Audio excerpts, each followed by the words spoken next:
और वो कुबड़ी थी, कुबड़ी कुछ पैसे खर्चा करने की वृत्ति वाली थी। वृंदावन में रासलीला कंपनियां मंडल होते थे, उन छोरों को बुलाते। उसमें कोई छोरा कृष्ण बनता है तो कोई गोपी बनता है तो कोई ग्वाल बनता है तो कोई नंद बनता है। ये सब परंपरा चलती है। इस परंपरा के अनुसार वो कुबड़ी बाई वृंदावन में सावन के महीने में नारायण स्वामी के आश्रम में ठहरी और रामलीला वाले और कृष्ण लीला वालों को हर साल करवाती थी, बुलाया। वो छोरा जो कृष्ण लीला करता था वो बड़ा चपल था। उसकी कृष्ण लीला देखते देखते वो कुबड़ी नारायण स्वामी की शिष्या भाव विभोर हो गई।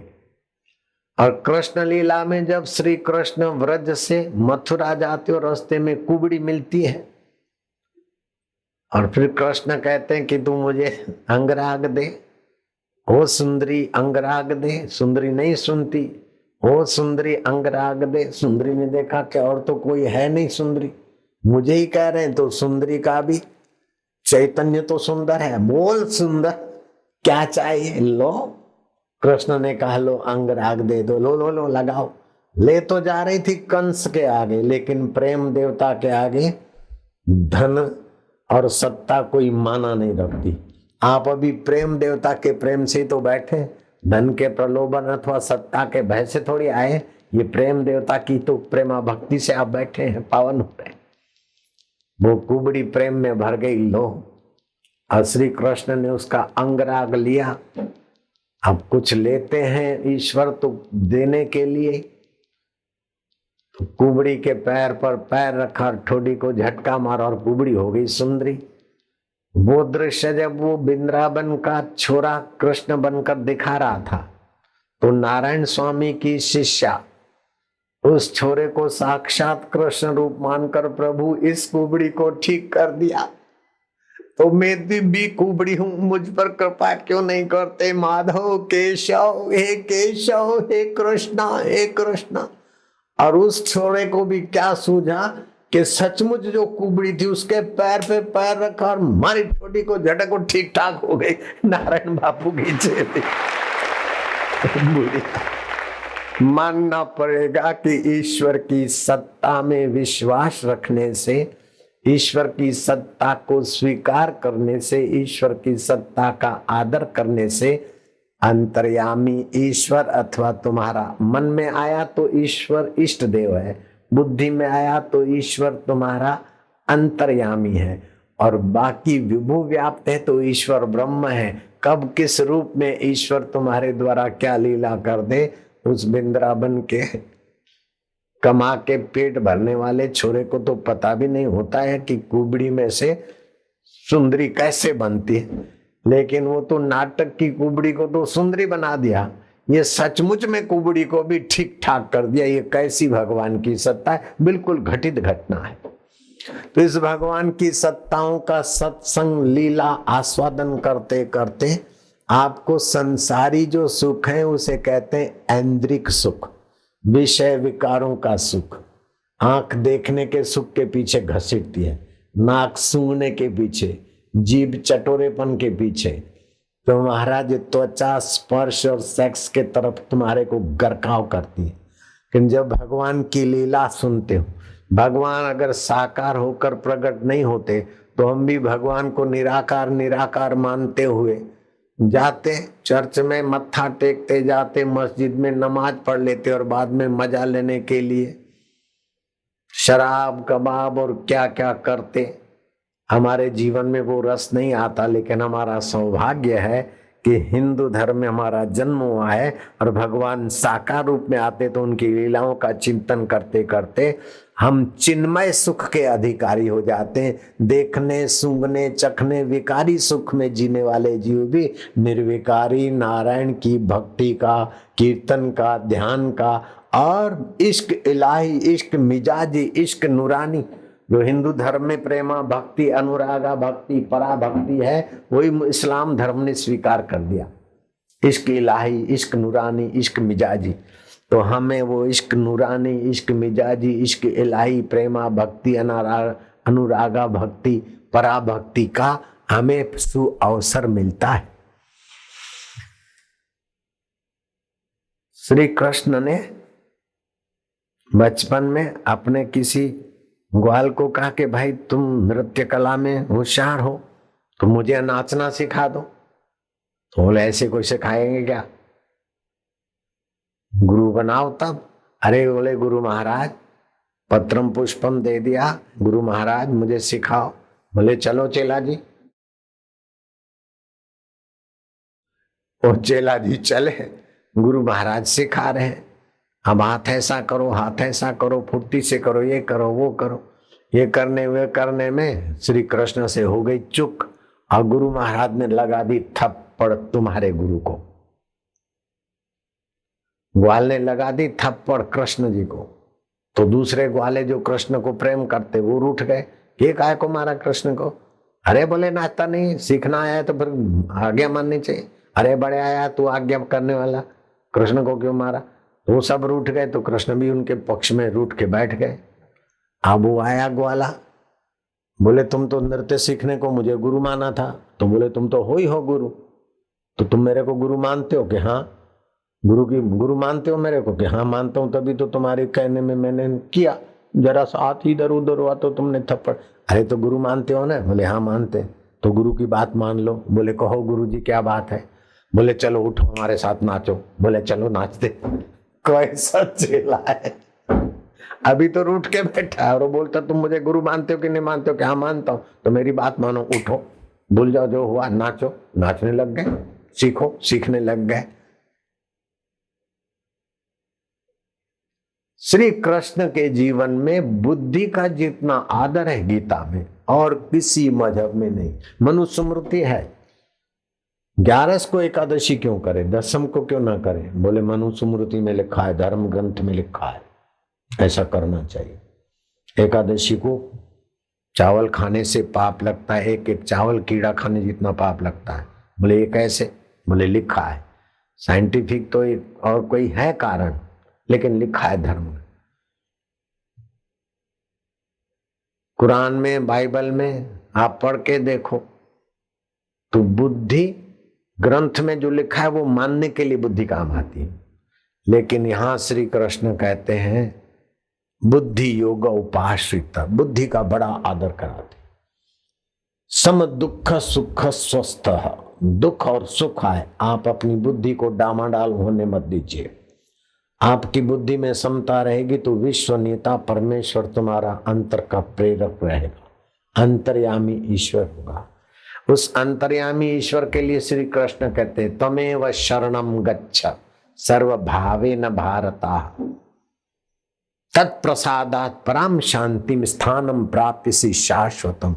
जगत की कोई उपलब्धि शाश्वत नहीं, लेकिन तुम उस मेरी शरण जाओ। तो कहीं बोलते हैं बुद्धि की शरण जाओ और कहीं कहीं अपने बुद्धि में भी प्रेरक अंतर्यामी हूं तो मेरी शरण आओ। तमेव शरणम गच्छ, तुम उसकी शरण जाओ, अंतर्यामी की शरण। और वो अंतर्यामी जानता है कि बुद्धि राग द्वेष से रहित होगी तो उसकी शरण माना वही मैं, और मैं में वो में मैं। तो कितना निकट और कितना सहज में तुम्हारा ईश्वर दिखा देते हैं वो साकार ईश्वर। निराकार को जानना है तो भी और साकार को जानना है तो भी और इष्ट देव में प्रकट करना है तो भी। निराकार को जानना है तो फिर इष्ट देव को किनारे रख दो, निर्गुण निराकार कैसे उसके बारे में सुनो और उसी प्रकार का ध्यान करो और उसी प्रकार के ग्रंथ पढ़ो तो निर्गुण निराकार का साक्षात्कार होगा। बुद्धि को राग द्वेष से रहित कर दो तो अंतर्यामी की प्रेरणा होगी और फिर आपका मंत्र, आपका बोलना, आपका विचार अथवा आपका मार्गदर्शन लोगों का भला करने वाला होगा अंतर्यामी की प्रेरणा से। लेकिन आपको इष्ट देव का दर्शन करना है तो जिस इष्ट देव को मानो उसका ध्यान करो तो मन में ही वो परमात्मा इष्ट देव के रूप में आ जाएंगे। और इष्ट देव को मानकर फिर इष्ट देव की बात काटते हो तो इष्ट देव आपकी मान्यता का ऑपरेशन करने के लिए भी आ जाते हैं। श्रीधर स्वामी ने गीता का अनुवाद करना चालू किया। उसमें श्लोक आ गया, अनन्यश्चिन्तयन्तो माम ये जना पर्युपासते तेषाम नित्यभियुक्तानाम योगक्षेम वहामि हम। उसका योग और क्षेम का मैं वहन करता हूँ। श्रीधर को दया आ गई कि भगवान मेरे इष्ट देव लोगों का योगक्षेम वहन करें, ये कैसे हो सकता? योगक्षेम तो देते हैं, वहन क्या करेंगे? वहन तो मजदूरी का काम है। मेरे तो इष्ट देव ने गलती से कह दिया होगा, वो इष्ट देव की गलती मानकर उस शब्द पर लकीर मार के स्नान करने गए, और इष्ट देव नन्हा मुन्ना घिंगरूले बाल वाला सांवली सूरत श्रीधर की पत्नी को कहता कि माताजी डिब्बा लाओ, ये खिचड़ी उतरवाओ। डिब्बे में डाला तो पूरा डिब्बा भर गया। हरी दाल मूंग की और चावल खिचड़ी कही जाती। तुम्हारे घर में खाना नहीं था, मैं वहन करके आया हूं। बेटे तुम्हें कैसे पता चला? मैं ध्यान रखता हूं। तुम्हारा नाम क्या है? बोले कुछ भी रख दो। तुम्हारा बाप कौन है? माँ बाप कौन है? बोले कोई भी बन जाओ। कैसा सस्ता देवता है, कोई भी माँ बाप बन जाओ। वसुदेव देवकी बन जाओ, नंद यशोदा बन जाओ, दशरथ कौशल्या बन जाओ, और भी कई कपिल और ये भी माँ बाप अलग बन गए। अपने मनुष्य को इतनी स्वतंत्रता दी है तुम्हारे हिंदू सनातन धर्म के देवता ने कि आप मेरे माँ बाप भी बन जाओगे तो कोई बात नहीं। प्रातः समय उठ रघुनाथा, माता पिता गुरु नावई माथा। सुबह उठकर जगत नियता माता पिता और गुरु को प्रणाम करता है, बेटे और शिष्य का कर्तव्य निभाता है। राम की गाय तो बंधी रहती है, शिव की गाय तो बंधी रहती है, लेकिन कृष्ण की गाय जाओ खूब खाओ पियो। बंसी बजे तो अपने आप खींच के आओ। खींच के लाऊंगा नहीं, तुम्हारे अंदर प्रेम है। जहां से प्रेम की सरिता है वहां खींच के चले आते। चंद्रमा किसी को नौता थोड़ी भेजता कि आज पूर्णिमा का आनंद ले लो, आह्लाद ले लो, आज दसम का चांद देख लो, नवम का चांद अपने आप आते। मधुमक्खियां किसी को आमंत्रण थोड़ी देती, मिठास के ऊपर लोग खींच के चले जाते। ऐसे तुम्हारे सत्य स्वभाव, चित्त स्वभाव, आनंद स्वभाव को जगाओ और इंद्रियों को खाने की जगह पे खाने दो, बैठने की जगह पे बैठने दो, सोने की जगह पे सोने दो, और जब चाहिए तब अपने आत्मरस में ले आओ। उठत बैठत वही उठाने, कहत कबीरम उसी ठिकाने। कैसा अद्भुत योग है, कैसा अद्भुत संदेश है, कैसा अद्भुत जीवन है। जन्माष्टमी का उत्सव मनाने से आपके जीवन में सुख दुख में सम रहने का संदेश साकार होता है। आपके जीवन में छुपा हुआ जीवनानंद, जीवन को आनंदित करने वाला जीवनानंद प्रकट करने की व्यवस्था है। ऐसा नहीं रसिया गीत गा गा कर नंद घेर आनंद भयो करके हैशो हैशो करके थका कर दूसरे दिन नवम को पड़े रहे। इसलिए जन्माष्टमी नहीं है। जन्माष्टमी तो हर रोज खुशी, हर दम खुशी, हर हाल खुशी। जब आशिक मस्त प्रभु का हुआ तो फिर क्या दिलगिरी बाबा। अष्टमी को पूतना जहर लेकर आती है, कृष्ण फरियाद नहीं करते। 1 महीने के कृष्ण होते न होते और महाराज छटकासुर आ जाता है। फिर कभी धिनकासुर, कभी बकासुर, कभी अगासुर, अजगर के पेट में चला जाना पड़ता है। मामा के इतने इतने साजिशों के शिकार होने वाले श्री कृष्ण कभी माँ को कहते नहीं कि मामा ऐसा क्यों करते, मैंने क्या बिगाड़ा है। नहीं होता है, इसी का नाम दुनिया है। तो श्री कृष्ण सिखाते कि आप फरियादी मत बनिए, पलायनवादी मत बनिए, और आवेशी बनकर अड़ियल भी मत बनिए। जरूरत पड़े भागने की तो भागकर भी अपना काम निपटा ले। 17 बार जिसको परास्त किया, 18वीं बार उसे परास्त होना पड़ता है। राणा छोड़ो राय की। और फिर साधु संतों के यहाँ से भोजन पाते, सत्संग सुनते सुनते किसी पर्वत पर रहे, और शत्रुओं को पता चला कि दोनों भाई पहाड़ी गुफाओं, पर्वत को चारों तरफ से घास भूस लाद के लगा दी आग। हाय ज्वालाएं उखड़ने लगी। कैसे भी उन ज्वालाओं में से बच बचाकर निकले और जाके समुद्र के बीच द्वारका बसाया। तो जीवन में तो ये आएगा, विघ्न बाधा अनुकूलता प्रतिकूलता। ऐसा थोड़ी कि मक्खन मिश्री खिलाने वाली गोपियां ही सदा बनी रहेगी। या लाड प्यार करने वाले माँ बाप या मित्र या सखा या संबंधी सारे ग्रह एक जैसे बने रहेंगे तो जीवन अविकसित रहेगा। जीवन में तो ये वीर रस, हास्य रस, उदार रस, ये सब होने ही चाहिए। अगर ऐसा जीवन आप स्वीकार नहीं करते तो आप जीवन के संग्राम में बुरी तरह हार जाओगे और भयभीत मन फिर नीच योनियों में चला जाएगा।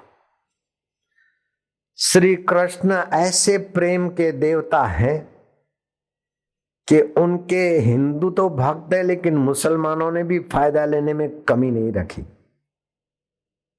रहमान खान खानन उनके प्यारे भक्त और कृष्ण उनके आगे प्रकट हो जाते, उनके साथ बातचीत करते। रैहाना तैयब, अकबर की ताज और भी कई लोग, कई अंग्रेज लोग वृंदावन में श्री कृष्ण की मूर्ति बनाकर बड़े बड़े ऑफिसर लोग भक्ति करते और श्री कृष्ण उनके भाव के अनुसार इष्ट देव के रूप में उनके मन में प्रेरणा देते। इष्ट देव से आगे चले जाते तो अंतर्यामी होकर प्रेरणा देते। ऐसे कई दृष्टांत है, कई अंग्रेज भक्तों की कथाएं कहानियां मैंने कही हुई है। तो श्री कृष्ण का जीवन विघ्न बाधाओं के सिर पर नृत्य करने वाला जीवन है।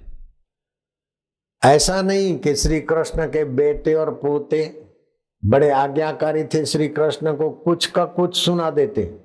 कभी तो उद्दंड छोरे श्री कृष्ण को मारने तक को दौड़ते, लेकिन कृष्ण ने कभी फरियाद नहीं की कि आप मारो बेटो, आओ जे मने मारवा दौड़े रे बाप लिया हूं तो मरी गयो।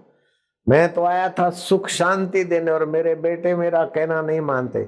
जब कृष्ण के बेटे कहना नहीं मानते और कृष्ण मधुमय बंसी बजाकर मस्त रहते हैं तो तुम्हारा बेटा कहना माने तो क्या, न माने तो क्या, तुम्हारी मंगलमय दृष्टि होनी चाहिए। और ऐसा कोई बाप देखा तुमने कि अपने जीवन काल में ही अपने बेटे और अपने पोते और प्रपोते सारे यदुवंशी लड़कर मर जाए और फिर भी बंसी बजती रहे? ये कैसी समता है। कितना प्रेम करने वाले गोल और गोपियां उनको छोड़ दिया तो छोड़ दिया अनासक्त, और बेटे बेटियां और पुत्र पौत्र ये जो यदुवंश नाश होता है तो होता है, अष्टधा प्रकृति में होता है। तुम्हारा बाप नुश हो जाए, जो होता है पांच भूतों में होता है, खिलवाड़ में होता है, फिल्म की पट्टियों में होता है। इसमें दर्शक के लिए सब लीला है। तो किसी बात को इतना सीरियस मत लो कि टेंशन हो जाए, हाई बीपी हो जाए, लो बीपी हो जाए, अथवा तो हार्ट अटैक हो जाए। ऐसी मुसीबतों को पालो नहीं, पोषो नहीं। कृष्ण के सिद्धांत को ले आते तो भारत में हाई बीपी, लो बीपी, हार्ट अटैक की बीमारी आ ही नहीं सकती। चुप बैठे हो, शर्म नहीं आती? बोलो वाह वाह प्रभु वाह, वाह कानूड़ा वाह, वाह कानूड़ा वाह, वाह प्रभु वाह। तो जीवन में हास्य भी चाहिए, नृत्य भी चाहिए, भाव भी चाहिए, रंग भी चाहिए, कभी कुछ नहीं। जीवन सर्वांगी होना चाहिए और फिर सबसे निराला तुम्हारा आत्म सुख से संपन्न।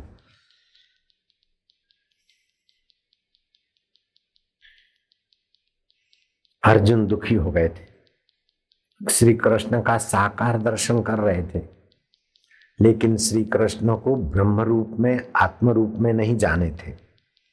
श्री कृष्ण उनके सुहृदय ये मानते थे, फिर भी अर्जुन का दुख नहीं मिटा। अर्जुन दुखी थे तो श्री कृष्ण बोलते, विसृज्य शरणम चापम शोक संविता मानसा।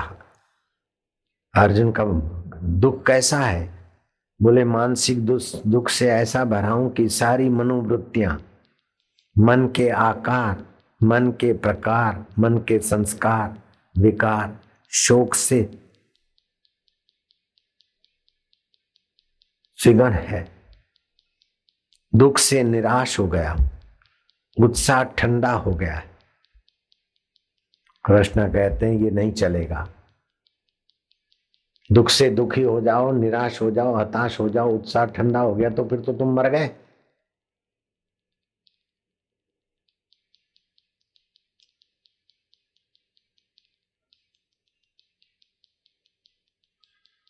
तमेव शरणम गच्छ, तुम उस अंतर्यामी ईश्वर की शरण जाओ।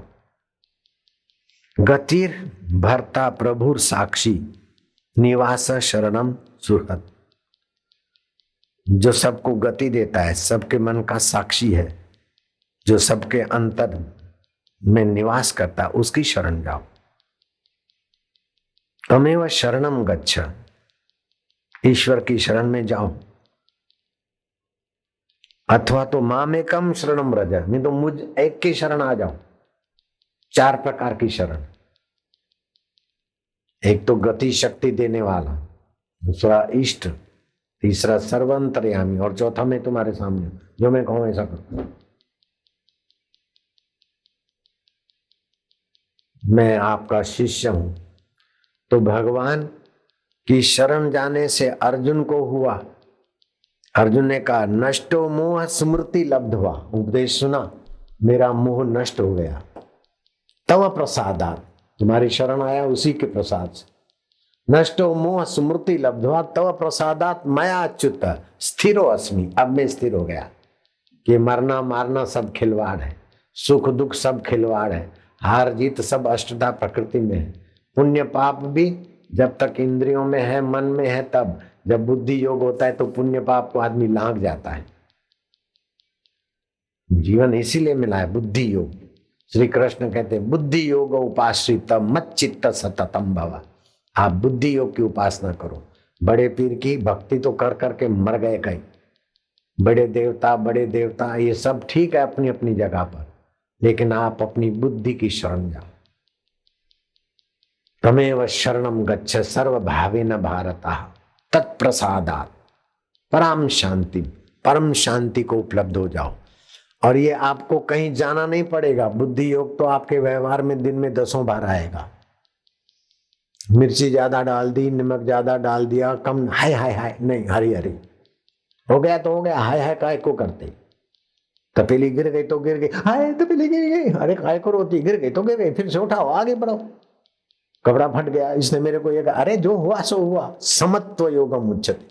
कितना भी सुखद अवस्था है, आसक्त मत हो, मैं सुखी हो गया, मैं खुश हो गया, व्यवहार काल में थैंक यू धन्यवाद कर दो, लेकिन अंदर से समझो ये भी एक स्वप्न है।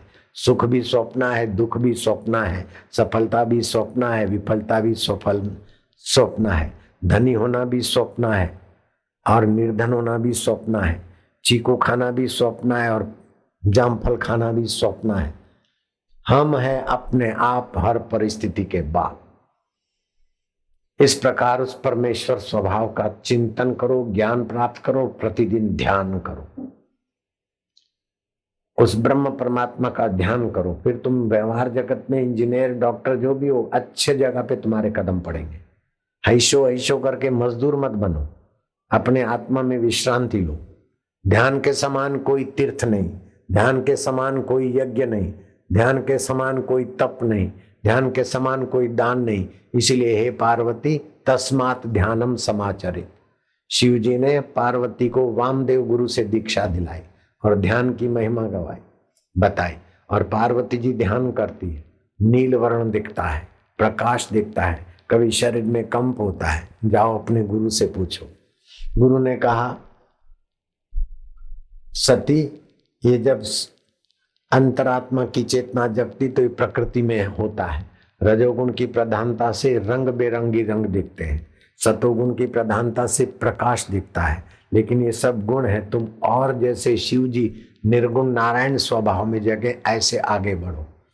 पार्वती जी ने अपने गुरुदेव की बड़ी भारी महिमा गाई। ऐसा नहीं कि शिव जी है तो चलो फिर गुरु जी को क्या करना, गुरु जी है तो शिव जी को क्या करना है। शिव जी के आगे शिव जी का नाता है, गुरु जी के आगे गुरु जी का नाता है, और गुरु और शिव में जो एक है उससे अपनत्व का नाता है। तो अपने अपने नाता के अनुसार स्वांग करो। पुत्र हो तो पिता के आगे पुत्र का स्वांग करो, पिता हो तो पुत्र के आगे स्वांग करो, पत्नी हो तो पति के आगे, पति हो तो पत्नी के आगे अपना कर्तव्य निभाओ। लेकिन उठत बैठत वही उठाने कहत कबीर हम उसी ठिकाने। माँ के आगे बापू बेटा है और तुम्हारे आगे तुम्हारा बापू बाप है। ऐसा थोड़े कि बापू बाप है तो माँ के आगे भी जाके, माँ तो मेरे को गुरु मानती, लेकिन मैंने तो अपना बेटे का कर्तव्य निभाना है, वो चाहे कुछ मांगे। अपना कर्तव्य निभाओ और फल की इच्छा मत रखो, बस। कृपणा फल हेतवाह। हे अर्जुन, तो अपनी हृदय की दुर्बलता छोड़ और कृपण मत बन। जो फल की इच्छा करते हुए कृपण है, अपनी योग्यताओं का गला घोंट देते, कर्तव्य कर्म कर, लालच से आकर नहीं, लोभ से आकर नहीं, द्वेष से आकर नहीं, समत्व में कर्तव्य कर्म कर। मैं तो कर्तव्य कर्म कर रहा हूं, बिल्डर हूं तो कुछ तो करना पड़ेगा, ऐसा वैसा, ये 40% ऊपर से 45% तो करना पड़ेगा। नहीं, तुम जैसा अपना हित चाहते हो ऐसे ग्राहक का हित चाहो, फिर देखो तुम कितने उन्नत हो जाते हो। और बिल्डरों को थोड़े पैसे मिलते, लेकिन अशांति के कारण दारू पीना पड़ता है। तुम्हें आत्म दारू ऐसा मिलेगा कि तुम बिल्डरों के बाप बन जाओगे, उपदेशकों के बाप बन जाओगे, बड़ों बड़ों के भी बाप बन जाओगे, बापू तत्व में टिक जाओ। और ऐसी श्री कृष्ण की जयंती दिवस का महोत्सव बड़ा दुर्लभ है। इन दिनों में कोटि जन्मों के पाप नष्ट हो जाते हैं और चित्त भगवान के प्रसाद जा वाली मति बना देता है। जन्माष्टमी, जयंती और ये उत्सव संस्कृति के समृद्धि संरक्षण में बड़ा योगदान देते हैं।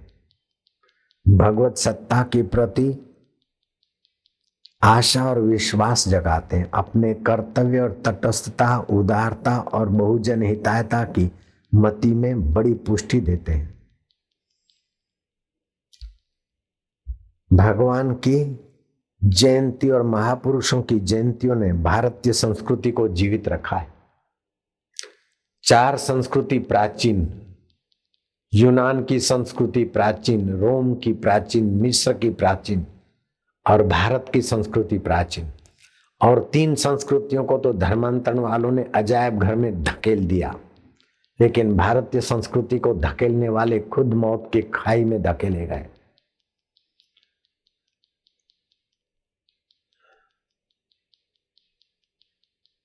सब मिट गए जहां से भारतीय संस्कृति को मिटाने वाले, सब मिट गए जहां से, अब तक मगर है बाकी नामो निशान भारत का। कुछ बात है कि हस्ती मिट्टी नहीं हमारी, सदियों रहा है हरामखोर जमाना, जोरे जहां हमारा। प्रयागराज का नाम इलाहाबाद रख दिया, हरिद्वार का नाम हरामियों ने, हड्डीद्वार अंग्रेजों ने रख दिया, और अयोध्या का नाम फिरोजाबाद रख दिया। फिर भी कोई हड्डीद्वार नहीं जाता। अभी करोड़ों तुम्हारे माई बाप हरिद्वार में ही गए थे। तो ये जयंतियां और संतों की सजागता अभी तक हमारी भारतीय संस्कृति को आनंद देने वाली संस्कृति को, आह्लाद देने वाली संस्कृति को, सुख दुख में सम रहने वाली संस्कृति को, भगवान को साकार रूप में प्रकट करने वाली संस्कृति को, भगवान को अपना सगा संबंधी मित्र सखा पुत्र पिता गुरु दाता बनाने वाली संस्कृति धरती से गई तो मानवता नष्ट हो जाएगी। केवल भारतीय संस्कृति की रक्षा मानवता की रक्षा है, विश्व की रक्षा है। और कल्चर और मजहब, किसी न किसी व्यक्ति ने, कोई ईश्वर के पैगंबर ने तो कोई ईश्वर के बेटे ने चलाए, लेकिन भारतीय संस्कृति किसी ऋषि मुनि अथवा भगवान कृष्ण और राम जी ने नहीं चलाई। ये तो सनातन संस्कृति है। इसमें अवतार आते और अपनी लीला करके फिर कहीं जैसे अंगारों पर राख जम जाती तो फूंक मार के फिर चमचमा देते। ऐसे संतों का जयंती और भगवान की जयंती हमारी संस्कृति पर जो कुछ कचरा पट्टी है फूंक मार के हटा देते। बाकी हमारी संस्कृति सनातन संस्कृति है। सूरज कौन से दिन बना, कब बना, उसका तो विज्ञानी पता लगाने की कल्पना कर सकते हैं, लेकिन सनातन धर्म की कल्पना ही कल्पना रहेगी। वास्तव में सनातन धर्म है। आपके 4,32,000 वर्ष बीते तब कलयुग होता है। कलयुग का आयुष्य है 8,64,000 द्वापर, इससे तिगुना त्रेता, इससे 4 गुना सतयुग। 43,32,000 वर्ष बीतते तब एक चतुर्युगी बीतती है। ऐसी 71 चतुर्युगी बीते तब एक मनवंतर होता है। एक 14 मनवंतर बीते तब ब्रह्मा जी का एक दिन होता है। ऐसा ब्रह्मा जी 50 वर्ष पूरे हो गए इस कल्प के, 51वें दिन के प्रथम चरण में है और ये कल युग का प्रथम चरण है।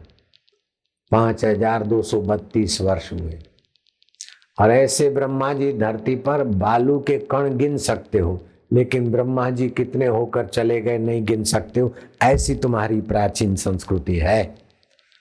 और तुम्हारी संस्कृति के ऋषियों ने खोज कैसी की है कि आपके शरीर में 72 करोड़, ध्यान से सुनना, 72,10,201 नाड़ियां हैं।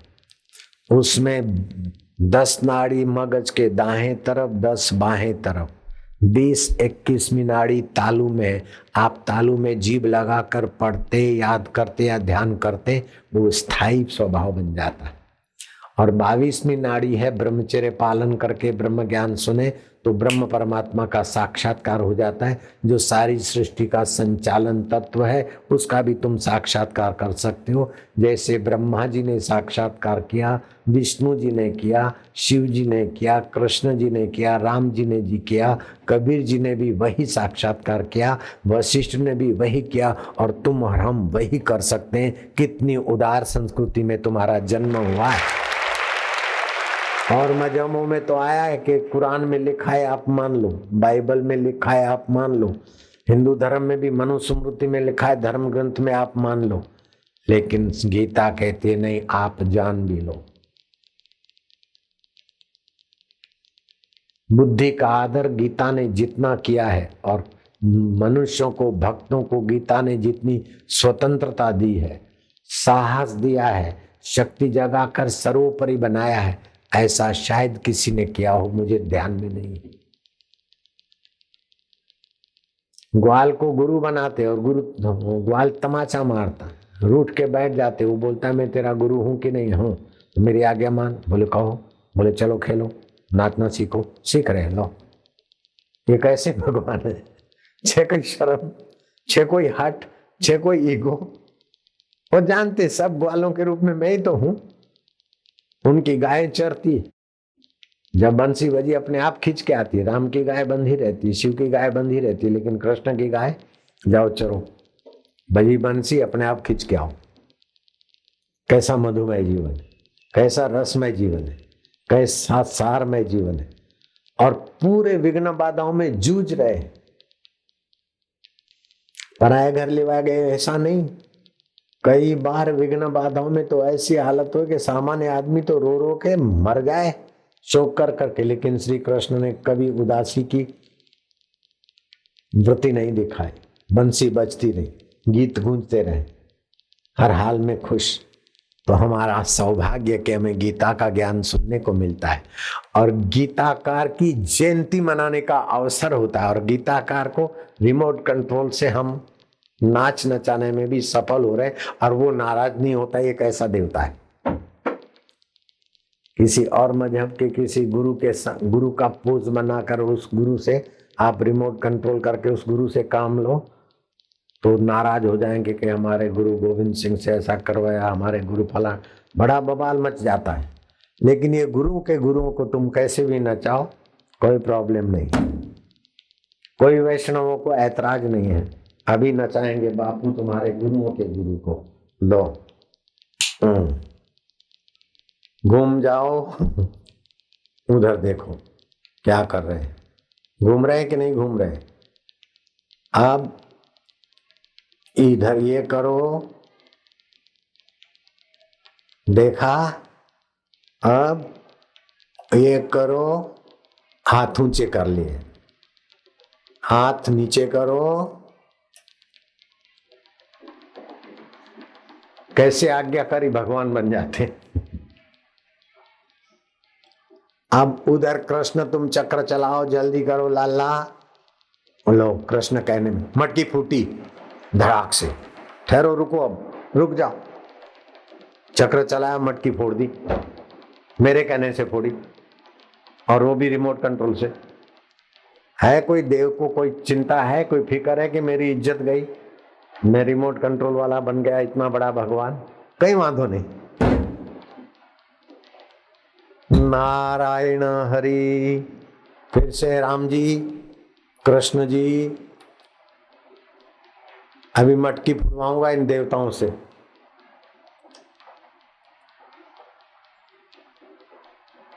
अब आपने जो ज्ञान सुना है, अभी तो एक मटकी का नमूना दिखाया आपको, कई तुड़वाऊंगा उस लाले से, ऐसे चुप नहीं बैठने देता हूं। उस गोप ने कितनी परेड ले ली तो भी हम भी ले लेंगे, क्या फर्क पड़ता है। ओम नमो भगवते वासुदेवाय, वासुदेवाय वासुदेवाय प्रीति देवाय, प्रीति देवाय भक्ति देवाय, भक्ति देवाय माधुर्य देवाय, माधुर्य देवाय मम देवाय, मम देवाय। ओम नमो भगवते वासुदेवाय, ओम नमो भगवते वासुदेवाय।